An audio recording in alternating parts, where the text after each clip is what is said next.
When I first started teaching, I heard somebody once say, those who can do, but those who can't teach. And I was a little offended at first, and I admittedly think that, but I realized that the person didn't have the right teachers in their life. Because if they did, they would have said, those who can do, but those who inspire teach. Howdy, my name is Bart Taylor, and I'm a teacher at A&M Consolidated High School right here in College Station, Texas. I teach information technology classes, and I teach kids how to build and fix computers and do computer networks. And in my classroom, I have a diverse set of kids that come through, be it different races, gender identity, socioeconomic status, and levels of intelligences.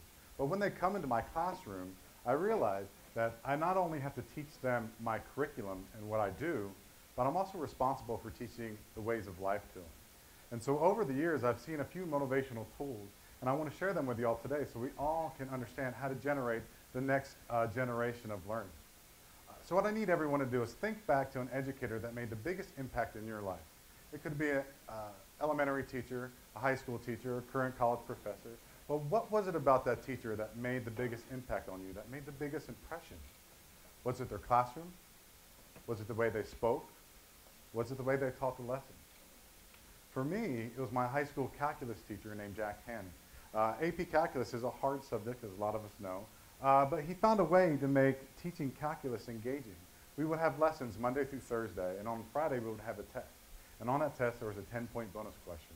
And so he drove us to excellence, but the way he did drive us to excellence is through NASCAR. Every weekend throughout the NASCAR races, we would watch as a class to see if Rusty Wallace, our calculus teacher's favorite driver, would win. Because if Rusty Wallace won, we got a free 10 points on our test. It was the greatest thing in the world. And luckily, my senior year, Rusty Wallace had a phenomenal year. So those 10 points every week were a fantastic thing to get. But it was this glimpse of Jack Hannon's personality that really made us connect calculus in a weird, crazy NASCAR way. It was this little glimpse of who he was that made us connect with him as a teacher and made calculus fun to learn. So to motivate the 21st century learner, you got to learn how to take intrinsic motivational tools and you got to sprinkle it with extrinsic techniques. It's how do you speak to the heart versus how do you provide rewards. It's the heart versus the carrot stick. And you got to have a masterful way of doing both. So what I need, or what most of you will probably have seen, is I have a box right here. And in this box is a hidden gift, and I want to share it with you today. And it's my biggest secret to motivation. And when I open the box, you may have seen it, but when I open the box, I want you to think about, what do you feel when you see what's inside this box? How does it make you feel? And you can shout it out, you can tell your neighbor, you can keep it to yourself. But how do you feel when you see this device right here? Do you feel safety? Because yeah, you feel safety when you see this. Do you feel comfort? Do you feel excitement? Do you feel weird and quirky? I do. This is, again, my biggest motivational tool, and I have a toilet paper roll hanging in my classroom. And I start the school year off telling my kids, okay, when you bring in supplies for the class for the year, don't bring any toilet or tissue boxes. I want you to bring in a toilet paper roll. Because I simply say, for me, I like to go in the bathroom when I need to wipe my nose, and I grab a couple plies of toilet paper off the roll, and I do my business. And so it's an odd thing to ask kids to do, but it's also an engaging thing to ask kids to do. Because they get to go home and say, Mom, I need a roll of toilet paper for Mr. Taylor's class.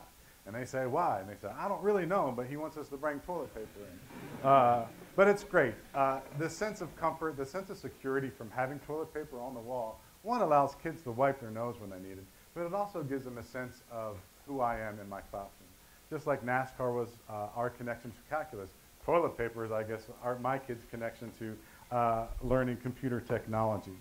But it's more than just hanging a toilet paper in your room. Teachers have to be aware that we have to be designers of our classrooms. You have to watch some home and garden television, because if you do, you can get some points to say, hey, I need to develop and design an environment where kids are going to want to be engaged in. When they see these classrooms, when they see these special places, they say, hey, I don't even know what that teacher is teaching, but I want to be in there. And that sense of belonging, that sense of want, is a really powerful thing. And so you have to take the time to create an environment where kids feel safe and they feel engaged with what they do. And so you're going to see a few pictures. I have the coolest classroom in the entire state of Texas, and I would probably say the coolest classroom in America. I love what I do, and I love teaching, and it shows. And so when kids see this classroom, they know it because it's their home away from home. They want to spend the time in there learning whatever I'm going to give out to them to teach. And so you have to be designers of your classroom. It's one of the key foundations of motivation and motivating your kids. The next is simply building relationships. You've got to get to know your kids, and you've got to let them get to know you. To do this, you have to employ a set of diverse teachers and diverse personalities to meet the needs of all the kids in your community. When I first started teaching 15 years ago, one person said to me, "Bart Taylor, thank you so much for being here, because now these kids have a place to go." And I know exactly what he meant by these kids. It was the computer geeks, the nerds, and the video gamers. They had no one to connect with before, but when I got to the school, they saw my classroom, they saw Batman on the wall, they saw toilet paper hanging on the wall, and they said, "Hey, I can relate to that guy, and I can talk to him because, I was just one piece of the puzzle." Again, you have to employ a diverse set of teachers so you meet the social needs and emotional needs of all kids in the community. You got to have someone willing to step up to run the chess club, to do athletics, to run a gay straight alliance and meet the needs of those kids. It's the relationships that's the foundation of motivating kids. And motivating kids isn't just getting them excited about school, it's changing their perspective. It's changing their level of interest in themselves. And the building of relationships is the first key step in reaching those kids. So you got to be designers of your classroom. You got to be able to build those relationships with kids. And another way to do that is through relevancy. You've got to know what's relevant in the lives of our kids today. That doesn't mean you need to know who the best and latest pop star is. You don't have to know what's happening in technology at the moment, but you do have to understand what your kids are doing with technology, what they're doing with at home, and what they're using. Because to do that, you're understanding your kids. And by understanding what your kids are doing and learning, you're telling them that I want to get to know who you are, and therefore saying, I support you. And so the relationships, the relevancy of getting to know your kids, it's a huge step. And again, it's the foundation of where we need to start before we can even educate our kids in our curriculum. The next part, after you actually get to know your kids, it's really the fun part. How many of y'all actually have a Pinterest account? I do too. It's awesome. Pinterest, for those who don't know or are afraid to know, it's a mecca center of creativity, and it's neat. And you can't be afraid to go create an account or go check it out, because if you need a new idea or need a new way to introduce something, you can go check out Pinterest and get inspired with ideas and things that you can do. Because creativity is the next part of connecting with our kids and motivating our kids. If you could design lessons and design our lectures and our activities to engage the kids through the use of creativity, you're going to get them excited to actually work through that activity. Be warned though, because you can go too far. Pinterest is great, creativity is great, but you have to remember that you don't need to bring in an elephant to teach the color gray. You can do too much. But you have to be creativity. You have to be creative. You have to know what's going on in your kids' lives. Use that relevancy to inspire your lessons and be creative. After you're creative, the next part is fun. You have to throw in some custom things, some custom activities. It's one of my funnest things to do, and you got to go outside of your normal lesson and do events that's going to make an event for the kids that they're going to remember. I started doing a tech barbecue when I first started teaching, and I invited my kids to just come out and have some barbecue, and I'm going to cook some chicken, and we're going to have a great day. Because there's something about communing and eating with our kids that just reminds us that we're all human and that we're here together. And so every year I have this barbecue, and I invite alumni to the event so the alumni can talk to the kids and say, this is what I'm doing now, and I was right there where you were. And the kids can hear and connect with those other alumni and say, hey, I can do this too, and I can be inspired the same way. But it's just these different events that make it special for the kids. They're going to remember these experiences more than the lessons I taught the weeks before. Even last night, I stayed up really late, and we hosted a video gaming tournament in my school.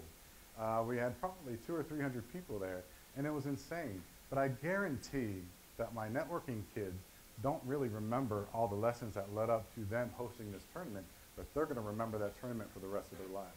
They're going to remember running the brackets, getting the people organized, setting up the networks, connecting the computers.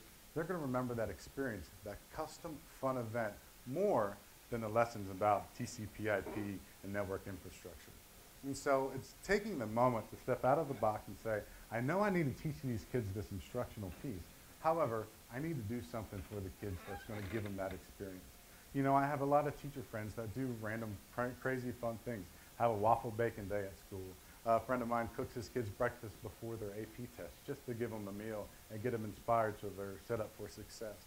But it's these things that really make a difference in our kids, and it's the experiences that they're going to remember. The other thing, the other side of motivation, is you have to remember you have to motivate teachers as well. Teaching is a very hard job to do. Dr. Munns is one of my favorite professors in the world.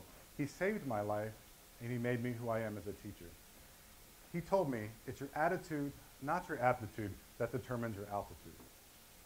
And I try to embody his lesson in every person that I teach and everyone that I touch.